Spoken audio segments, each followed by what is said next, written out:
எவனுடைய மீறுதல் மன்னிக்கப்பட்டதோ, எவனுடைய பாவம் மூடப்பட்டதோ அவன் பாக்கியவான். சங்கீதம் 32:1.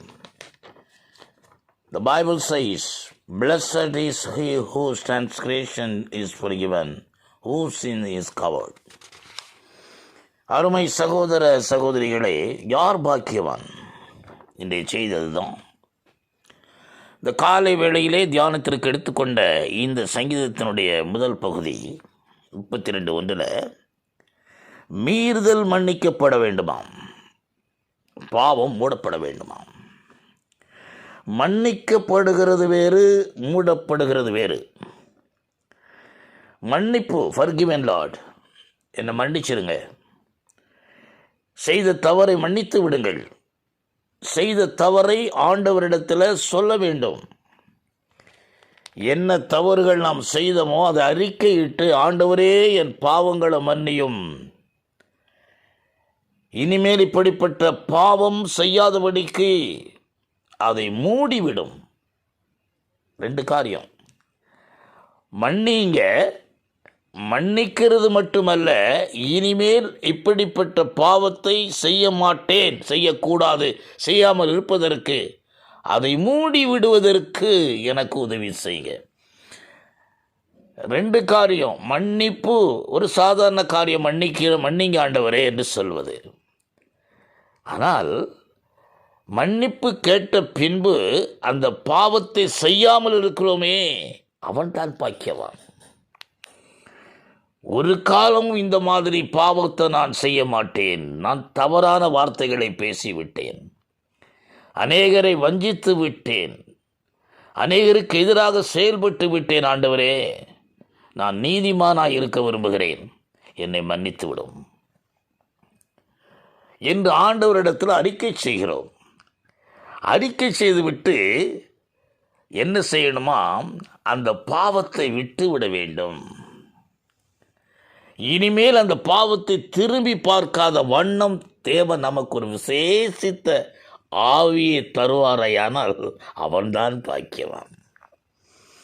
அது எங்கேயோ கொண்டு போய் விட்டுவிடும். இந்த உலகத்திலே நாம் வாழ்கிறோம். நம்முடைய வாழ்க்கை பயணத்திலே அநேக விஷயங்களிலே தவறி விடுகிறோம். நம்மளை நாம் நீதிமான் என்று சொல்ல முடியாது. மாமிசம் நிறைந்த உலகத்திலே தானே வாழ்கிறோம். ஒரு குழந்தை விழுந்து விழுந்து நடப்பதைப் போல தத்தி தத்தி நடக்கும், பின்பு விழுந்து விழுந்து நடக்கும். அதுபோல ஆண்டவருடைய பிள்ளைகளாகிய நாம விழுந்து மீண்டும் எழுந்திருக்க வேண்டும். எழுந்து நிற்கிறவன் விழாமல் இருக்க கடவன். அதுதான் விஷயம். தன்னை நான் சரியாக இருக்கிறேன் என்று சொல்லிக் கொள்கிறவன் மீண்டும் சரியில்லாத அல்லது பாவத்திலே அவன் விழுந்து விடக்கூடாது.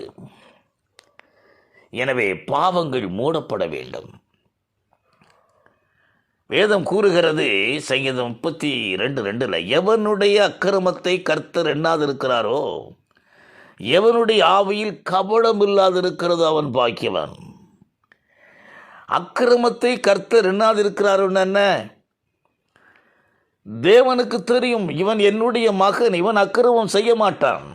அக்கிரமம் என்று சொல்லுகிறார்களே, இவனிடத்தில் அக்கிரமம் நான் காண்பது இல்லை. ஏனென்றால் அவன் ஆவியில் கபடம் கிடையாது, அவன் கபடமற்றவன், அவன் உள்ளத்தில் எந்த தவறும் கிடையாது, நல்ல மனுஷன்தான். அவன் செய்வது எனக்கு அக்கிரமமாக தெரியலை என்று ஆண்டவர் நம்மை குறித்து சாட்சி பகர வேண்டும். இந்த காலை வேளையில் அருமை சகோதர சகோதரிகளை, நீங்கள் பாக்கியவான்களாக இருக்கும்படியாக உங்களுக்கு நான் செபிக்கிறேன். இது கடைசி காலம். அன்பு தனிந்து போம் என்று அநேகருடைய அன்பு தனிந்து போம் என்று சொல்லப்பட்டிருக்கிறது. வீட்டில், பிள்ளைகள் மத்தியில், மனைவி மத்தியில், கணவன் மனைவி, தாய் தகப்பன், உறவுகள், அன்பு தனிந்து போகுமா? அந்த அளவிலே நாம் இந்த உலகத்தில் வாழ்ந்து கொண்டிருக்கிறோம். எனவே எல்லா விதத்தையும் ஆலோசித்து அறிந்து, ஆண்டவரே நான் பாவம் செய்யாதபடிக்கு, பேச்சினால நடத்தையினால எந்த சூழ்நிலையிலும் பாவம் செய்யாதபடிக்கு, மீண்டும் அந்த பாவத்தை செய்ய தூண்டாதபடிக்கு இருக்க எனக்கு ஒரு பாக்கியத்தை தாரும். செபிக்கலாமா? வானத்தையும் பூமியையும் சர்வத்தையும் படைத்த நல்ல தகப்பனே, இந்த அதிகாலை வேளையில் ஒரு விசை கூட துதிக்கிறேன், சோத்தரிக்கிறேன். ஆண்டவரே, இந்த செய்தியை கேட்கிற ஒரு பிள்ளைகளுக்காக நான் செபிக்கிறேன். பாவத்தை செய்து மன்னித்து பின்பு அந்த பாவத்தை மீண்டும் செய்யாதபடிக்கு தேவனே தமது பிள்ளைகளுக்கு இரக்கம் வைப்பீராக. ஆசீர்வதியும். எல்லாம் வல்ல இறைவன் இயேசு கிறிஸ்துவின் நாமத்தில் ஜெபம் கேளும் ஜீவனுடைய நல்ல பிதாவே. ஆமென்.